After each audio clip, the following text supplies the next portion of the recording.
Graça e paz, queridos. Pastor Alexandre aqui. E olha, hoje eu vou falar com você sobre Gênesis capítulo 19.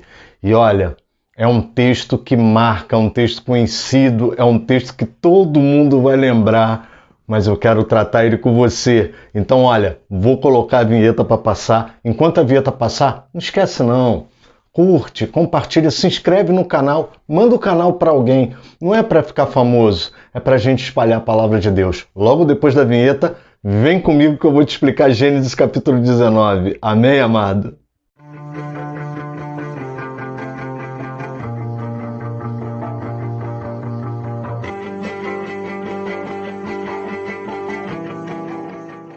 Graça e paz, queridos. Pastor Alexandre aqui de volta. E olha, hoje a gente vai falar de Gênesis capítulo 19, texto conhecidíssimo, texto maravilhoso. Eu quero dividir ele com você. Se você é novo por aqui e não conhece a série Gênesis, deixa eu te explicar. A série Gênesis é um estudo intensivo do livro de Gênesis. Por que o livro de Gênesis? Porque o livro de Gênesis ele é o livro do princípio, ele é o livro da origem, é o livro onde a gente pode entender quais foram os pensamentos de Deus originais na nossa criação e, obviamente, para onde a gente deve retornar para quando a gente encontrar esse caminho de volta aí para nossa origem. Amém, querido? E olha, deixa eu te falar uma coisa. A gente fala todo episódio sobre um capítulo. Eu vou colocar aqui em cima um card para que você ache a série Gênesis no canal do YouTube. E olha, eu quero te pedir, leia os capítulos, assista os episódios e vem com a gente. Hoje a gente vai falar do 19, então se você ainda não viu nenhum episódio, você tem aí uma boa caminhada, né? Porque você vai ter que ler do 1 ao 19 e assistir os episódios. Cada capítulo eu trago uma palavra que esclarece ou alguma dúvida teológica ou uma questão prática para a nossa vida. Uma palavra devocional mesmo para enriquecer e edificar a nossa vida. Então, vai lá, assiste os episódios, lê os capítulos que eu estou aqui te esperando depois do pause. Amém, querido? Bom, gente, hoje, Gênesis capítulo 19, a gente vai falar sobre a destruição de Sodoma e Gomorra. No capítulo 18, eu falei para vocês sobre a visita que Abraão recebeu. Abraão recebeu uma visita legal e ele fez questão de receber bem essa visita, ele fez questão de receber bem as pessoas, ele fez questão de recepcionar aqueles homens que eu, como já falei no outro episódio, para mim, Deus Pai, Deus Filho e Deus Espírito Santo. Mas há controvérsias quanto a isso. Há quem diga que foi Deus Pai e 2 anjos, por causa justamente do capítulo 19. Mas isso não vem ao caso. Eu quero te explicar o capítulo 19, que é a efetiva destruição. Se a gente reparar, no capítulo anterior, Deus continua conversando com Abraão e os homens partem para Sodoma e Gomorra. E aí começa o capítulo 19. Os homens chegam e Ló, que está sentado à porta da cidade, vê os homens chegando. E assim como Abraão fez com a chegada dos 3, Deus como um dos 3, né? Ló também faz com os anjos. Ele chega, se prostra, fala, não passa daqui, vem para cá, entra na minha casa, vem comigo, vem para cá para minha casa, eu vou dar de comer a vocês, vou lavar o pé de vocês. Eu já expliquei isso aqui, que isso era muito importante. E homens na posição de Abraão e de Ló, eles costumavam fazer isso com visitas célebres. Então, alguma coisa que aqueles homens tinham para que eles entendessem de cara que eram homens, que era uma visita de Deus naquele momento. Então o que acontece? Ló convida eles, só que eles não querem entrar. Talvez eles não quisessem entrar para manter a imparcialidade do que eles foram fazer. Na verdade, amados, o que aqueles 2 homens, anjos, Jesus e o Espírito Santo, o que eles foram fazer ali? Eles foram testificar, eles foram averiguar se realmente todos os clamores que chegavam a Deus estavam realmente de acordo. As queixas que chegavam a Deus se realmente eram traduzidas pelo procedimento prático das cidades. Então eu acredito que eles não queriam entrar na casa de Ló, não era porque Ló era pecador, eu já escutei um monte de gente pregando isso, Ló era pecador, os anjos não queriam nem entrar na casa dele. Não, amado, nada disso. Já estava nos planos de Deus que Ló escaparia ileso. A questão é que eles não quiseram entrar, provavelmente porque eles queriam averiguar, eles queriam ver a cidade. E eles já sabiam no íntimo deles o que iria acontecer. Ló os coloca para dentro, manda preparar a melhor farinha, mesma coisa, coloca um banquete, lava os pés dele, tudo bonitinho. Eis que se não quando, mas que de repente, lá pela noite, mais tarde, os caras vão e batem na porta de Ló e querem trazer os homens para fora para lhes fazer mal. Algumas versões explicitam até que eles queriam ter relações sexuais com os dois homens que estavam na casa de Ló. Amados, isso só traduz a maldade que havia em Sodoma e Gomorra. A maldade era muito grande, não era à toa que Deus havia descido para vir averiguar, testemunhar pessoalmente a maldade que havia naqueles homens. E queridos, a justificativa ainda é pior, é mais torpe do que qualquer outra coisa, porque eles justificam para Ló que querem fazer mal aos homens, porque eles são estrangeiros e eles vieram para ser juiz sobre nós. Ora, querido, como assim? Eles vieram para ser juiz sobre nós. Amado, os caras chegaram, né? Eu estou falando dos caras aqui, por favor, tá? Do ponto de vista dos homens da cidade.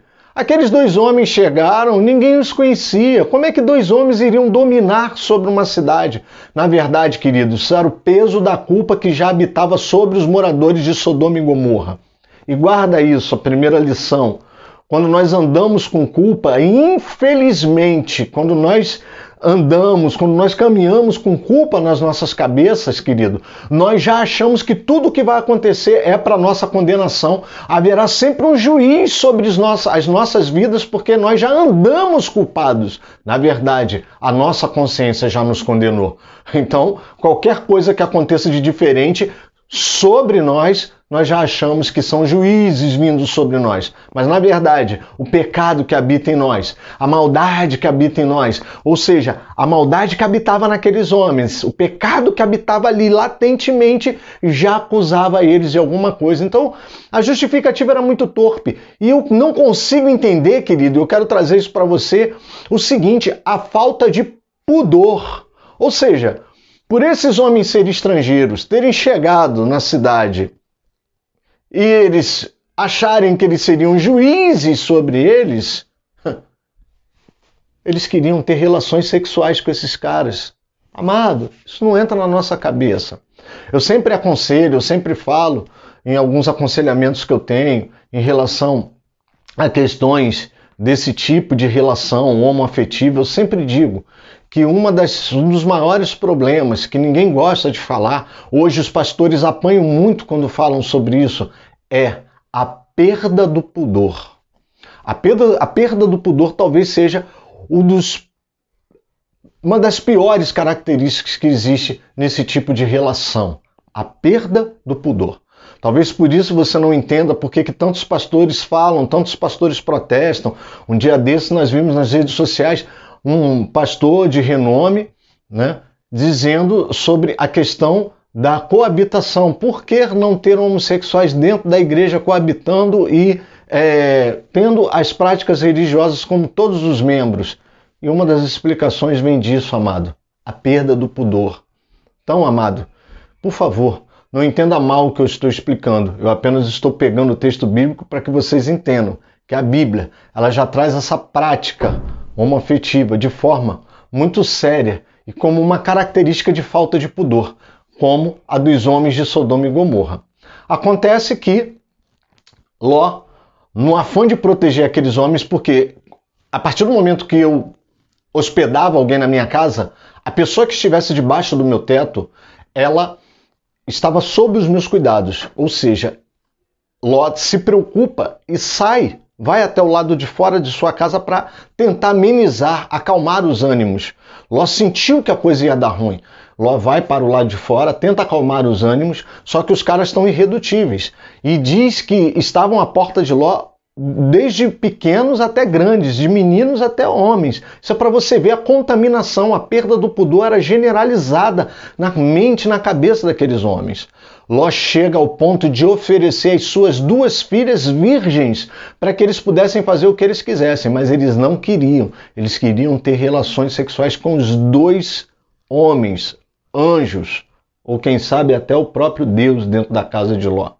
E aí, quando eles veem que o pedido de Ló não vai surtir efeito, Ló começa a ser pressionado pelos homens, ser empurrado para a porta. Esses dois homens pegam Ló e puxam Ló para o lado de dentro e ferem os homens com cegueira. Querido, uma outra característica que eu quero falar que tem nesse texto, que é horrenda e que deixa a gente mais triste ainda. Eles continuaram, mesmo cegos. Você leia depois com detalhe o capítulo 19, que você vai encontrar isso.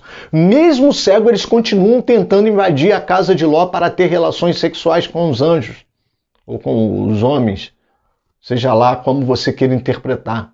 Querido, mesmo cego, mesmo debaixo de juízo, eles continuam tentando invadir a casa de Ló. E diz que eles desistem de tanto cansar. Eles desistem de tanto cansar. Porque, amado, quando se perde o pudor, se perde tudo. Quando se perde o pudor, se perde o respeito. Quando se perde o pudor, se perde o domínio próprio. Quando se perde o pudor, se perde quase tudo, amado. Mas, querida, a história não acaba aí, não.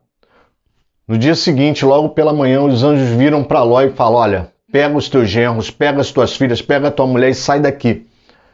E aí, uma coisa interessante, uma outra lição muito interessante. Os anjos, ou o próprio Deus, manda Ló ir para as cavernas, ir para os montes, para as cavernas que tinham distante dali. E ele, como sempre, a mesma metodologia que ele usou com Abraão na hora de escolher as campinas de Sodoma e Gomorra, você vai ver Ló escolhendo agora. Ele fala: não, poxa, não deixa eu ir lá para as cavernas, não. Tem uma cidadezinha aqui perto, Zoar. Deixa eu ficar lá. Deixa eu ficar na cidadezinha. Existem pessoas, queridos, que estão sempre procurando a sua zona de conforto. Ainda quando o juízo de Deus vem sobre elas, elas estão sempre procurando a zona de conforto. Querido, quando você recebe a visita de Deus e você entende que o local onde você está, a posição que você está errada, como Ló havia percebido, querido, obedeça. Então simplesmente obedeça.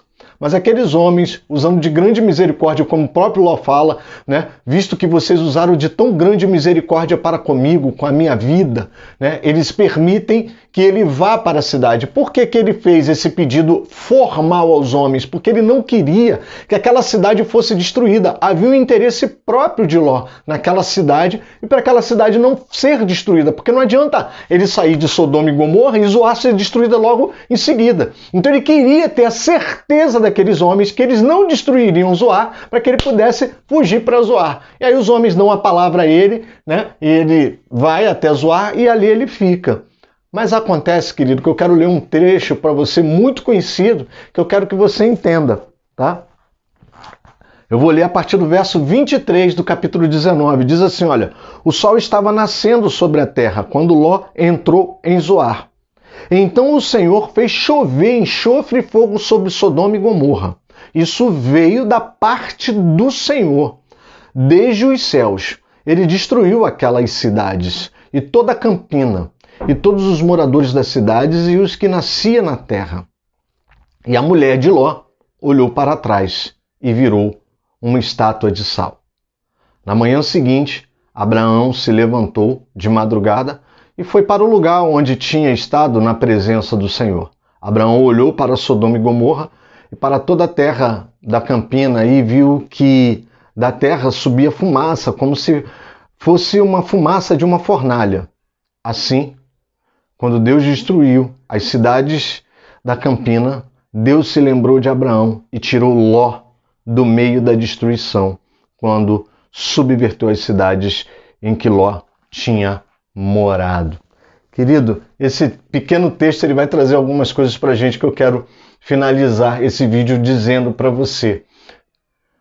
Não eram só aqueles homens de Sodoma e Gomorra que estavam obstinados por aquela cidade. Você vê que o motivo pelo qual eles queriam ter relações sexuais com aqueles homens era que eles temiam que aqueles homens se tornassem juízes sobre eles, porque na verdade eles queriam viver naquela cidade, naquelas campinas, que segundo a Bíblia eram campinas maravilhosas, eles queriam viver ao seu bel prazer, sem regras, sem ordenamento, sem lei. E a gente sabe que existe um ordenamento de Deus.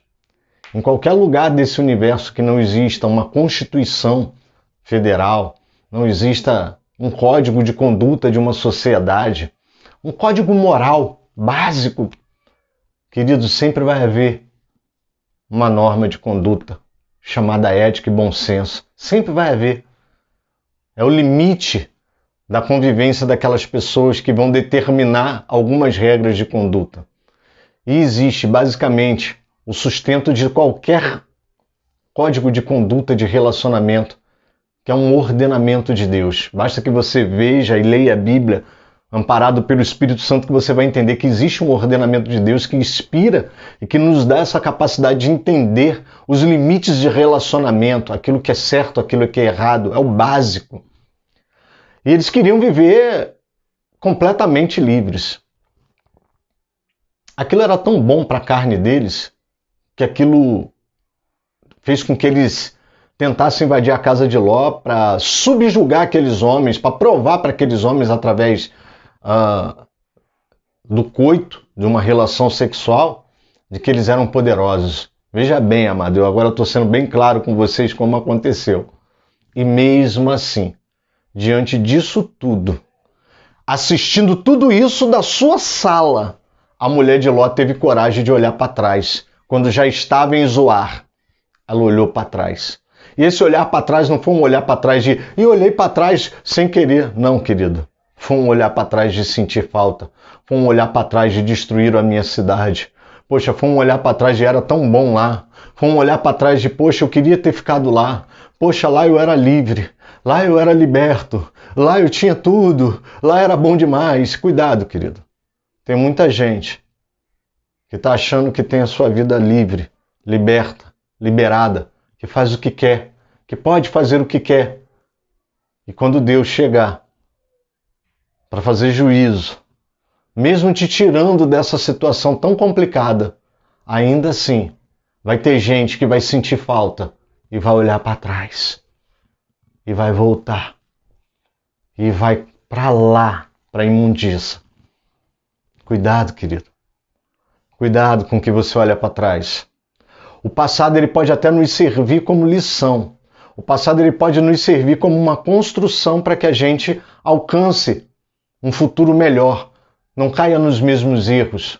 Mas o passado jamais deve ser um local de habitação para nós. O passado jamais deve ser um local de retorno para nós. O passado jamais deve ser um local de referência onde ele nos puxe para trás. Para a mulher de Ló, Sodoma e Gomorra passou a ser um passado que iria puxá-la para trás. E ela se torna estátua de sal. A estátua de sal, amado, ela não serve para nada, ela não faz nada. Ela deve ter ficado ali por um tempo. E por ser uma estátua de sal, provavelmente o vento e as condições climáticas da época desfizeram aquela estátua. Ela foi-se com o vento. A mesma coisa acontece com aqueles que olham para trás. Aqueles que sentem saudade das práticas que tinham, das suas vaidades pregressas, daquilo que faziam e que achavam que era muito bom, daquilo que faziam e achavam que aquilo era liberdade. Geralmente essas pessoas param, ficam paradas, inertes como estátuas na sua vida e vão sendo desgastadas pelo vento. Vão sendo desgastadas pelo vento. O vento vai passando na vida dessas pessoas e vão desgastando essas pessoas. Não olhe para trás, porque você corre o risco de ficar parado, sentindo saudade de uma liberdade que você nunca teve. O nosso papel deve ser o de Abraão, de interceder. Abraão levanta na manhã seguinte e vai olhar a cidade para ver se a intercessão dele tinha surtido algum efeito. E na verdade a intercessão dele surtiu efeito em relação à vida de Ló. Mas a intercessão dele não alcançou a vida da esposa de Ló. Infelizmente não alcançou. Mas a intercessão dele serviu para a vida de Ló. A tua intercessão sempre vai servir para alguém. A tua intercessão, ela sempre vai ajudar alguém. A tua intercessão, ela sempre vai atuar na vida de alguém. E é isso que eu quero te falar. Tenha uma vida de intercessão e não olhe para trás, porque quem olha para trás vira estátua de sal. Amém, querido? Que essa palavra entre no teu coração, que essa palavra repouse sobre a tua vida e caia como revelação no teu dia a dia. Amém, querido?